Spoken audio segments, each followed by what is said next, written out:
नमस्कार साथियों, स्वागत आप सबों का। 7वें चरण की बहाली को लेकर के गवर्नमेंट पूरी तरीके से घिर चुकी है। अब मामला दो तरफा चल रहा है। अब वो कैसे है? नियमावली 2023 मैंने कहा है रद्द होगी, परीक्षा पर स्टे, बहाली अटक सकती है और शिक्षा विभाग ने क्या क्या गलतियां कर दी है जिसके कारण नियमावली पर खतरा मंडराने लगा है। जी हाँ दोस्तों, कानूनी दांव पेच में फंस सकती है आपकी 1.70 लाख शिक्षकों की भर्ती। पटना में कल जबरदस्त विरोध प्रदर्शन हुआ है। 5000 से भी अधिक संख्या में शिक्षकों ने पटना में विरोध और नियमावली वापस करने की मांगों को लेकर प्रदर्शन किया है। अब महत्वपूर्ण बिंदुओं पर भी हम लोग चर्चा कर लेंगे। उम्र सीमा, वरीयता, प्रमोशन, आरक्षण, पैटर्न, ये कानूनी दांवपेच में बहाली को फंसाने की पहलुएं हैं।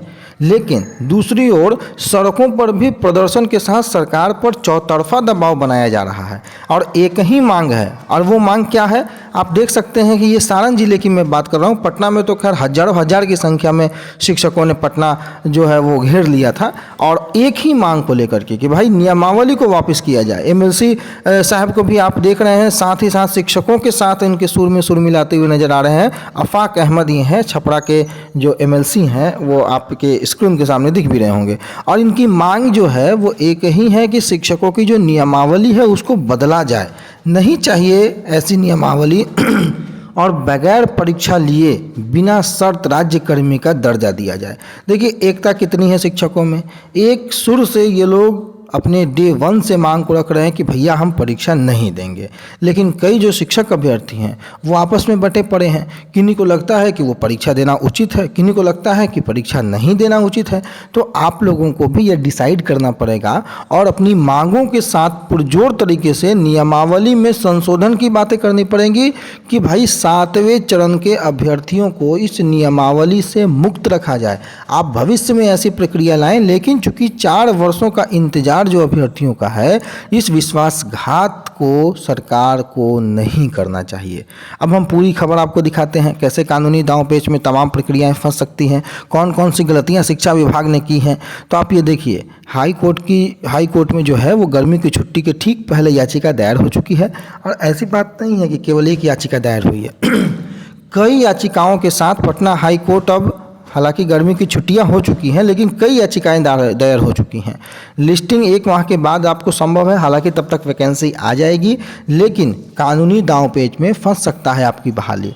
कैसे फंस सकता है? मूल आपत्ति क्या क्या है? तो देखिए, मूल आपत्तियों में है कि 2012-2020 के जो प्रारंभिक शिक्षकों के 3 ग्रेड बताए गए थे, बेसिक, स्नातक और मध्य विद्यालय के प्रधानाध्यापक। लेकिन जब 2023 की नियमावली आई है उसमें प्रधानाध्यापक का पद का जिक्र ही नहीं है। इसे प्रमोशन से भरा जाना था।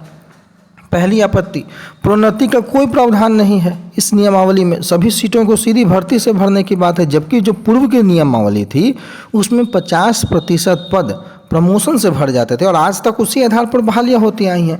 पहले से स्कूलों में बहाल जो शिक्षक हैं उनको फिर से परीक्षा देने की बातें कही जा रही हैं। और इसको लेकर के माध्यमिक शिक्षक संघ जो है, उनके महासचिव शत्रुघ्न प्रसाद सिंह जो उन्होंने कहा कि भाई शिक्षकों को जो नियोजित हैं उनको राज्यकर्मी का दर्जा दिलाने के लिए आंदोलन जारी रहेगा। और स्कूल में जो शिक्षक 15 वर्षों से पढ़ा रहे हैं, अब वे फिर इस नियमावली के आधार पर शिक्षक बनने के लिए परीक्षा क्यों देंगे, ये सवाल है। 2012 में नियमावली थी, 2006 में नियमावली थी, 2020 की नियमावली। और शिक्षा विभाग और सचिवालय के सूत्रों का कहना है कि जब पंचायत और नगर निकायों की जो नियमावली 6-12-20 की नियमावली थी उसके आधार पर शिक्षकों का नियोजन हुआ है और ये सभी शिक्षक कार्यरत है। और नई नियमावली के तहत इन्हें भी सरकारी सेवक बनने के लिए परीक्षा देनी होगी।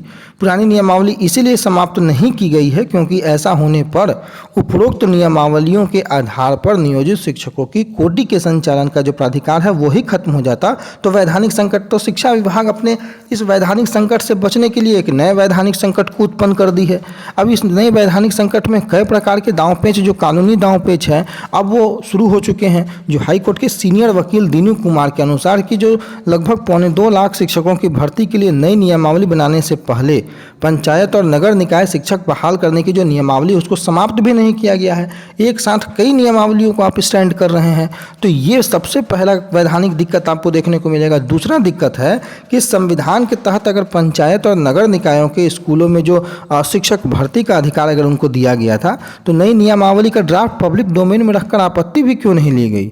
एक ही स्कूल में कई तरह के शिक्षक क्यों होंगे? मैं डे 1 से इस बात को कह रहा हूँ कि भाई एक ही स्कूल में कई तरह के शिक्षक, आपको याद होगा 2796 जो केस था जिसमें प्रधान शिक्षक की नियमावली को गवर्नमेंट माननीय हाईकोर्ट ने कहा कि भाई आप इसको बदलिए, आपने किसी से सुझाव क्यों नहीं लिया। तो वही बातें हैं कि आप इसमें भी तो किसी से सुझाव आपत्ति नहीं लिए, अपने अनुसार इस नियमावली को थोप दिए, पुरानी नियमावली को अब तक आपने लागू रखा है। तीसरा वैधानिक संकट क्या है कि जो नियोजित शिक्षक से नए शिक्षक का वेतन अधिक कैसे हो सकता है। ऐसे कई सवाल हैं जिसमें नई नियमावली में कानूनी दांव पेच में इस नियमावली को फंसाया जा रहा है और फंस सकता है। गवर्नमेंट ने खुद लूप होल छोड़ा है। टीटी एसटीईटी उत्तीर्ण अभ्यर्थी भी बिना परीक्षा की बहाल होने की मांग कर रहे हैं और ये मांग जायज़ है। भले ही आप में से कई लोगों को ये मांग अच्छी लगे, खराब लगे, वो एक अलग मुद्दा है, लेकिन बगैर परीक्षा के 4 वर्षों से इंतजार करने वाले अभ्यर्थियों की नियुक्ति होनी चाहिए। इसमें किसी को कोई गुरेज नहीं होनी चाहिए। भाई आप परीक्षा दीजिए, आप यूपीएससी दीजिए, बीपीएससी दीजिए, वो एक अलग मैटर है, लेकिन आपने जो नियम बनाए थे उस नियम के आधार पर जब अभ्यर्थी पास होकर आए हैं, 4 वर्षों से इंतजार कर रहे हैं, तो आप बीपीएससी से परीक्षा लेकर के ये क्या साबित करना चाहते हैं कि क्या आज तक आपने जो शिक्षक बहाल किए हैं वो गुणवत्तापूर्ण नहीं थे? तो ये सवालिया निशान है। तो इस पर ध्यान देना पड़ेगा कि बिहार सरकार किस तरीके से इस नियमावली के चक्कर में खुद को और बिहार के लाखों शिक्षक अभ्यर्थियों को फंसा रही है। अब देखिए जो निम्न बिंदु हैं इनमें आपत्ति पढ़िए। सबसे पहले CWJC जो मैंने जिक्र किया 2796 का, उसमें पारित आदेश का उल्लंघन है। आदेश क्या था कि भाई आपने जो नियमावली बनाई है क्या उसका ड्राफ्ट आपने पब्लिक ओपिनियन के लिए रखा, पब्लिक ऑब्जेक्शन के लिए रखा? तो नहीं रखा। केवल सचिवालय स्तर पर विभागीय मंत्री हो या अधिकारी हो या बीपीएससी के चेयरमैन हो, उनके आधार पर जो भी हो आपने नियम और सिलेबस जारी करना शुरू कर दिया। नियमावली 2012-20 में प्रारंभिक शिक्षकों की जो मैंने प्रधानाध्यापक और प्रोन्नति की बातें की, वो दूसरा सबसे महत्वपूर्ण बिंदु है। नई नियमावली में प्रोन्नति का कोई प्रावधान नहीं है। नई नियमावली के कंडिका 4 में सभी सीटों को जो है वो सीधी भर्ती से भरने का प्रावधान है। इसकी मैंने पहले भी जिक्र की है। अब विशेष जो शिक्षक हैं, विषय विशेष शिक्षकों की योग्यता अलग से बिहार सरकार निर्धारित करेगी। ऐसे में सवाल है कि क्या बिहार सरकार को अलग से योग्यता निर्धारित करने का अधिकार है? क्या NCTE से उसके लिए स्वीकृति ली जाएगी या नहीं ली जाएगी? तो देखिए बात है कि कानूनी दांव पेच में जब आप आइएगा तो मामला लंबा खींचेगा। सड़क पर अब जो शिक्षक हैं वो लगातार विरोध कर रहे हैं। सचिवालय स्तर पर ज़बरदस्त दबाव बना हुआ है, नोटिफिकेशन को रोक दिया गया है और ये दबाव काफ़ी है सरकार को सोचने के लिए, मजबूर करने के लिए। आपको निर्णय लेना है कि आपको क्या करना है। परीक्षा का पाठ्यक्रम का निर्धारण, पैटर्न का निर्धारण आयोग द्वारा किया जाएगा। क्या NCTE के द्वारा इन मानकों को और पाठ्यक्रमों का जो अनुपालन करने का जो निर्देश है, क्या उसका पालन किया जा रहा है उस पाठ्यक्रम में? यह भी अस्पष्ट है। क्या चाइल्ड डेवलपमेंट साइकोलॉजी को अगर आपने हटा दिया तो क्या NCTE के द्वारा निर्धारित मानक को आपने पालन किया है? बीपीएससी को ये क्या अधिकार है कि वो इस तरीके के परीक्षा पैटर्न के आधार पर बहाली को संपन्न करा सकता है? बीपीएससी एक कमीशन है, एक अधिकारी बनाने की एक जो परीक्षा लेने वाली संस्था है। क्या NCTE शिक्षकों की जो मानक संस्था है उसके आधार पर जो पाठ्यक्रम तय है उस आधार पर क्या बहालियाँ प्रक्रिया पूरी की जा रही हैं? तो सवाल है कि यह जवाब अब तक नहीं आया है, अस्पष्ट है। पंचायती राज संस्थाएं, नगर निकाय संस्था के अंतर्गत जो नियुक्त कार्यों के अलग से प्रक्रिया निर्धारण किया जा सकेगा, इस प्रक्रिया का भी इसमें कोई उल्लेख नहीं है। क्या अलग से प्रक्रिया निर्धारण में शिक्षकों की वरीयता, उनकी सेवा अवधि का संरक्षण किया जाएगा? इसके अलावा भी कई सारे बिंदु अस्पष्ट है। उम्र सीमा में छूट दी जाएगी, इसका क्या आधार है? क्या इसके लिए अलग से कोई निर्णय लिया जाएगा? यह भी स्पष्ट नहीं है। तो मैंने जो जिक्र किया था आप लोगों से कि भाई उम्र सीमा की बातें हों, वरीयता की बातें हों, प्रमोशन की बातें हों, आरक्षण 50% आरक्षण की बातें केवल प्राइमरी में, तो सवाल लोगों का उठ रहा है कि भाई माध्यमिक उच्च माध्यमिक में क्यों नहीं? पैटर्न की बातें हों कि क्या NCTE के मानकों को आपने फॉलो किया है? बीपीएससी अपने मन से तो नहीं डाल दी है। शिक्षा विभाग कहते हुए या सूत्रों के हवाले से अखबारों में ये प्रकाशित होता है कि शिक्षा विभाग निगेटिव नहीं चाहता था, शिक्षा विभाग पेपर 1 नहीं चाहता था। तो आखिर कौन चाहता था? किसके माध्यम से ये चीज़ लाया गया है, एनसीटीई का क्या रोल है, क्या एनसीटीई को फॉलो करना शिक्षा विभाग और बीपीएससी को मतलब जायज़ लगता है या नहीं लगता है। तो ये सब सवाल अब पटना हाई कोर्ट माननीय उच्च न्यायालय में पूछे जाएंगे और शायद पटकनी मिलने वाली ही है, परीक्षा पर स्टे लग जाएगा, बहाली अटक जाएगी, नियमावली रद्द होगी। यही सब मंसूबे के साथ शिक्षा विभाग, बिहार सरकार तो नहीं काम कर रही है, ताकि प्रक्रिया को आगे हम खींचें।